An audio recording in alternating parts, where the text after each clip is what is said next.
ചില കാര്യങ്ങൾ ഈ നീതിന്യായ വ്യവസ്ഥയുടെ ഉള്ളിലൂടെയെല്ലാം കടന്നു ചെന്ന് അന്വേഷണത്തിലൂടെയെല്ലാം കടന്നു ചെന്ന് ഇതിന് നിശ്ചയമായിട്ടും ഈ സ്ഥാപിക്കപ്പെടേണ്ടുന്ന വിധത്തിൽ തെളിവുകളായിട്ടൊക്കെ വന്നിട്ട് എന്താ സംഭവിക്കുക ആത്യന്തികമായിട്ട് എന്നൊക്കെ ഇപ്പോൾ സംസാരിച്ച ചർച്ച ചെയ്ത കേസിൻ്റെ കാര്യത്തിൽ നമ്മൾ പറയുന്നുണ്ടല്ലോ. അങ്ങനെയൊന്നും ആവില്ല ഇത് എങ്കിലും നമുക്കറിയാം, ഉറപ്പിക്കാം. പക്ഷേ എങ്കിലും കേസിൻ്റെ ആത്യന്തികമായ സംഗതി എന്താണ് എന്നത് ഇനിയും ഇതിൻ്റെ കാര്യങ്ങളെല്ലാം കടന്നിട്ട് എന്ന് വേണം. പക്ഷേ മനുഷ്യർക്ക്, ഞാൻ നേരത്തെ മറ്റേ കേസിൽ എന്ന പോലെ മനുഷ്യർക്ക് ഉറപ്പാണ്.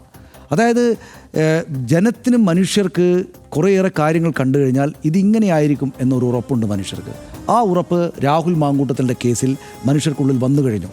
പുറത്ത് അയാളെ അനുകൂലിക്കുന്നവരായിട്ട് കാണുന്ന ആളുകൾ പോലും ചില ആളുകളെങ്കിലും ഇയാൾ ഈ ക്രൂരകൃത്യം ചെയ്തതിലുള്ള ആനന്ദം കൊണ്ട്, അതായത് അതേ ക്രൂര മനസ്സിലെ ആളുകൾ ഇയാളെ സപ്പോർട്ട് ചെയ്യും. അങ്ങനെ ഉണ്ടല്ലോ, അതേ ക്രൂര മനസ്സിലെ ആളുകൾ ഇതിനകത്ത് നിന്നൊരു പ്രത്യേക ആനന്ദം കൊണ്ട് ഇയാളെ ഒരു ഹീറോ ആയിട്ട് കണ്ട് സപ്പോർട്ട് ചെയ്യും.